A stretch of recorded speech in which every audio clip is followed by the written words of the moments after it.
जोड़ों में दर्द है, तेल लगाइए। बाल झड़ रहे हैं, तेल लगाइए। शरीर में खुश्की हो रही है, तेल लगाइए। अरे रूसी हो गई है तो भी तेल लगाइए। कमर में दर्द है तो तेल लगाइए। एड़ियां फट रही हैं, तेल लगाइए। Diabetes, high blood pressure, thyroid, हर किसी का समाधान आखिर तेल लगाने में कैसे टिका हुआ है। हमारे सभी वीडियोस हिंदी में देखने के लिए सब्सक्राइब करें, यह बिल्कुल फ्री है।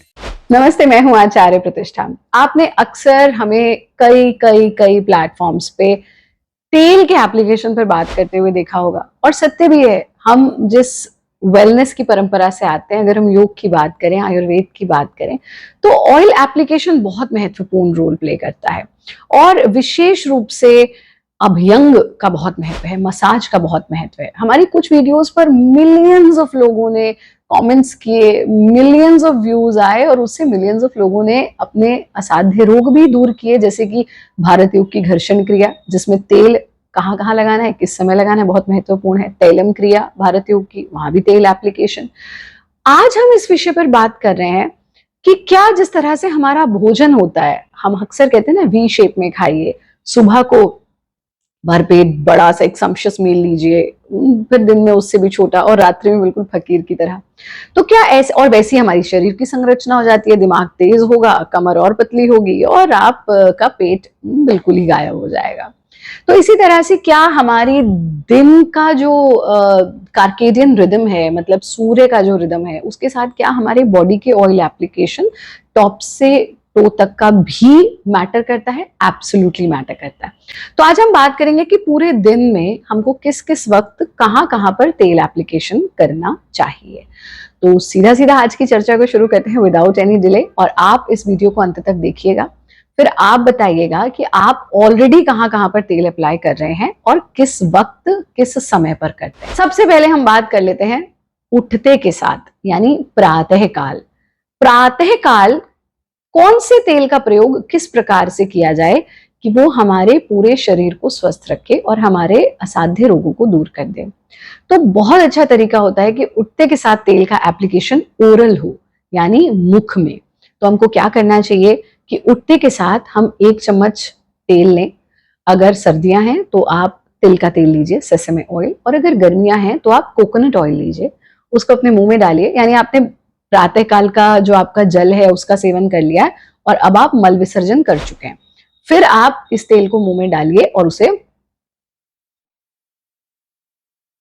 5 मिनट से शुरू कीजिए, कम से कम 15 मिनट तक इस तरह से अपने मुंह में ही उस पे तेल को घुमाना है। इसको हम कहते हैं कवल गंडूश, अंग्रेजी में कहने लगे ऑयल पुलिंग। अब जब ये इसमें आपका सलाइवा मिक्स होना शुरू हो जाएगा, और वो जो इतना सा तेल था वो बढ़ता जाएगा बढ़ता जाएगा बढ़ता जाएगा, और उसकी तैलीय प्रॉपर्टी कम होती जाएगी, वो एकदम पानी जैसा हो जाएगा। जब वो बिल्कुल पानी जैसा हो जाए, आप उसे स्पिट आउट कर दीजिए। अगर आपके पास समय नहीं है तो आप अपने पॉट पर बैठकर जब मल विसर्जन करें तब भी इसे कर सकते हैं। सो फर्स्ट जो उठते के साथ हमारा ऑयल का एप्लीकेशन हो वो कहाँ हो? हमारे मुख के अंदर होना चाहिए। सो दैट, इसका नाम ही ऑयल पुलिंग है। ये हमारे सारे टॉक्सिन्स को पुल कर लेता है, हमारी स्किन ग्लो करने लगती है, हमारे बाल अच्छे होते हैं। दूसरा ऑयल एप्लीकेशन दिन का दूसरा हमको कहाँ करना चाहिए? जब आप पहला अपना डिटॉक्स ड्रिंक ले रहे हैं। अगर आप भोजन में ऑयल का प्रयोग बहुत अधिक नहीं करते तो आप सुबह गुनगुना पानी लीजिए, हल्का सा गर्म, बहुत गर्म भी नहीं, हल्का गर्म पानी, और उसमें आप 1 चम्मच गाय का शुद्ध देसी घी डालिए और उसका सेवन कर लीजिए। ये आपके सारे मल को बाहर निकालता है। ये आपके कॉन्स्टिपेशन या गट हेल्थ से जुड़े जितने भी रोग हैं उनके लिए बहुत बहुत लाभकारी है।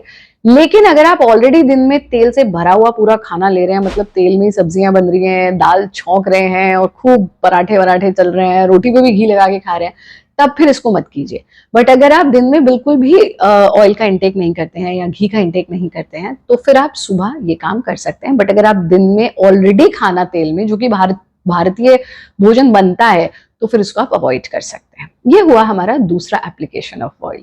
फिर आप जाएंगे स्नान करने, और जब आप स्नान करें तो बहुत अच्छा तरीका होता है कि स्नान से बिल्कुल पहले, यानी आप जब बाथरूम के अंदर चले गए हैं तो आप तेल लीजिए और अपने पूरे शरीर पर इस तेल को अप्लाई कीजिए। स्पेशली थोड़ा अधिक तेल अपनी नाभि में डालिए, और एक बहुत महत्वपूर्ण स्थान है, वो भी हम आपको बताएंगे, वहां पे जरूर लगाएं। तो मतलब पूरे बॉडी पर तेल लगा के फिर आप नहाइए। तो आपको एक तो बॉडी लोशन लगाने की जरूरत नहीं पड़ेगी, क्योंकि कुछ नहीं पता, ये जो केमिकल बेस्ड बाहर से चीजें आप लाते हैं और त्वचा पे लगाते हैं, त्वचा we not only eat through mouth, हमारी स्किन से भी भीतर बहुत कुछ जाता है। तो वो हम कोई आर्टिफिशियल बॉडी लोशन इत्यादि की जरूरत नहीं है।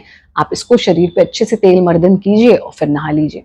अगर आपके पास समय नहीं है या आपको लगता है कि नहीं रोज सुबह नहीं मैं पूरी बॉडी पे तेल लगा सकता हूँ, तो फिर 2 स्थान पर तेल जरूर लगाइए, एक अपनी नाभि में और दूसरा आप इस तरह से हाथ उठाइए और बगल से छाती के साइड तक, यहां जरूर तेल की मसाज आपकी होनी चाहिए। अगर नीचे से ऊपर की ओर हो तो वो सर्वोत्तम है। इसी तरह से दूसरी ओर, बिल्कुल ये साइड से ऊपर की ओर।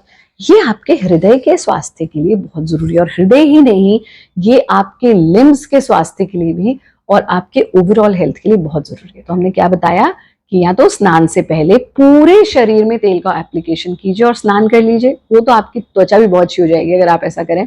नहीं तो फिर आप नाभि में तेल लगाइए और अपने बगल में, छाती से बगल की तरफ, दोनों तरफ हल्का तेल का एप्लीकेशन कीजिए और फिर स्नान कर लीजिए। ये हमारा दूसरा काम होना चाहिए। फिर आप नहा लिए, अब आप कपड़े वपड़े पहन के दफ्तर चले गए, तो ऑब्वियसली वहां तो आप कपड़े पहने हुए हैं तो नहीं ऐसा कर सकते, या घर पे भी हैं तो हम रेडी हो गए। अब हम आ जाते हैं शाम में। तो जब आप शाम में बाहर से घर आते हैं तो आप चेहरा धोते हैं, पैर धोते हैं, हाथ धोते हैं, और कुछ लोग नहा भी लेते हैं इस वक्त। जब आप नहा लें या चेहरा और हाथ पैर धो लें, उसके बाद आप थोड़ा सा तेल लेकर शाम में, सोते हुए वाली की बात नहीं कर रहे, शाम में ही थोड़ा सा तेल लेकर, यानी अब आप घर में आ चुके हैं तो नहाने के बाद या मुंह धोने के बाद थोड़ा सा तेल लेकर अपने नाक में इस तरह से उंगली से लगा लीजिए। ये बहुत बहुत महत्वपूर्ण है। और थोड़ा सा तेल लेकर अपने हथेलियों पर, क्योंकि पूरा दिन कंप्यूटर पर आप फोन पर इत्यादि काम करके आए हैं, तो अपने हाथों पर थोड़ा सा इसे घर्षण कर लीजिए। अगर पूरी घर्षण क्रिया भी नहीं कर पा रहे, अपने पीछे हाथ लगा के, पीछे यानी नाखूनों पे भी, और पूरे हाथ पे, ऐसे कि वो तेल पूरा का पूरा अंदर मर्ज हो जाए। ये हमें बाहर से आकर के करना चाहिए। इससे क्या होता है, अगर कोई कीटाणु है, कोई बैक्टीरिया हम बाहर से लेकर के आए हैं, तो पहले हमने साफ तो करेंगे ऑब्वियसली जब नहाएंगे या आप मुंह धोएंगे, उसके बाद ये नासिका में लगाएंगे, तो शाम को आप बहुत बेहतर तरीके से सांस ले पाएंगे। एक तो जो भी गंदगी होगी वो अपने आप ही निकल जाएगी तेल के साथ, और दूसरा आप देखेंगे कि सांस लेने की क्षमता बढ़ जाएगी। फिर क्या करते हैं हम शाम को, दिया बत्ती करेंगे, पूजा पाठ करेंगे, तो जो घृत जल रहा है या सरसों का तेल का दीपक जला रहे हैं, उसकी स्मेल को, उसके इफेक्ट को और बेहतर तक आप ले पाएंगे। अब आ जाते हैं रात्रि में सोने के समय। रात्रि में सोने के समय, क्योंकि नासिका में आप तेल लगा ही चुके हैं, हथेलियों में आप लगा ही चुके हैं, तो रात्रि में सोने से पहले आप थोड़ा सा तेल एप्लीकेशन अपने पैरों के तलवों पर अवश्य कीजिए। तलवों पर थोड़ा मसाज कीजिए तेल लगा करके। और इसी के साथ साथ 2 बहुत महत्वपूर्ण स्थान है जहां आपको तेल लगाना चाहिए। वो है, एक तो आपकी जहां जंघा शुरू होती है, यानी आपका प्रजनन अंग और जंघा के बीच की जो लाइन है, जहां आप जब अंडरवियर पहनते हैं तो आपका इलास्टिक आता है। अब ये जगह जहां दाद हो जाते हैं, खाज हो जाती है, खुजली हो जाती है, अब ये जगह आपके पूरा दिन पसीने पसीने पसीने, बाकी जगह का पसीना फिर भी सूख जाता है, यहाँ पर आपके हमेशा पसीना और गंदगी रहती है। तो एक काम तो हमको करना चाहिए, रात्रि में सोते हुए, चाहे स्त्री है या पुरुष, हमें अंडरगारमेंट्स नहीं पहनने चाहिए। अगर आप रात को सोते हुए अंडरगारमेंट्स पहनकर सोते हैं, टाइट अंडरवियर या टाइट बनियान, चाहे महिला है चाहे पुरुष है, वो हमको नहीं करना चाहिए। रात्रि में हमको जितना हो प्रजनन अंगों को ढीला छोड़ना चाहिए, ये बहुत जरूरी है स्वस्थ रहने के लिए।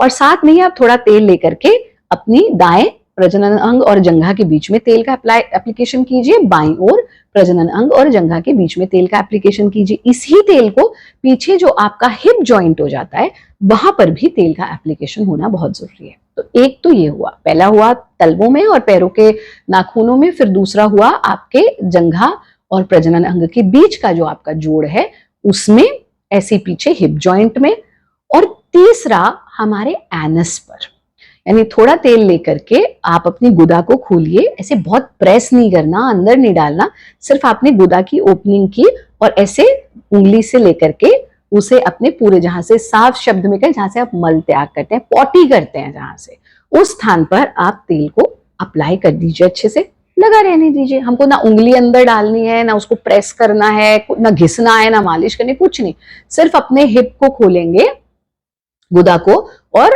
आपका जो एनस है उस पर तेल का एप्लीकेशन कर दीजिए, या आप ओवरनाइट कीजिए, ये ओवरनाइट लगा रहने दीजिए।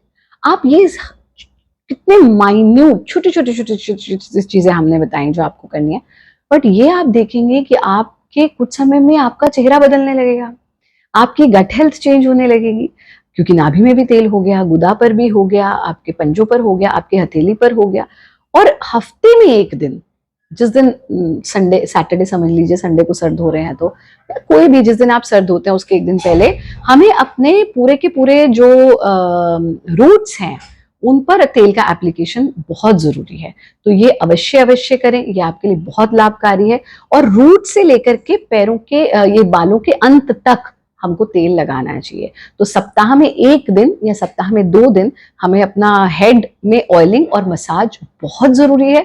और प्रतिदिन जो हमने बताया कहाँ कहाँ कब कब तेल लगाना है वो आप जरूर लगाएं। गर्मियों में बहुत अच्छा होता है कोकोनट ऑयल, सर्दी में बहुत अच्छा होता है सेसमे ऑयल। फिर हमारे शरीर की प्रवृत्ति के अनुसार भी तेल होता है, जिस पर हम ऑलरेडी एक वीडियो शेयर कर चुके हैं, तो अगर आपने नहीं देखा तो जरूर देखें। उसका लिंक, वीडियो का जो लिंक है वो डिस्क्रिप्शन बॉक्स में शेयर करवाएंगे। आप इनमें से ऑलरेडी क्या क्या कर रहे हैं तेल के साथ वो हमें कॉमेंट करके जरूर बताइए। बहुत जल्दी मिलते हैं, सभी के लिए बहुत शुभकामनाएं। खुश रहें, स्वस्थ रहें, आनंदित रहें, हंसते रहें, मुस्कुराते रहें। हरिओम, जय हिंद, वंदे मातरम।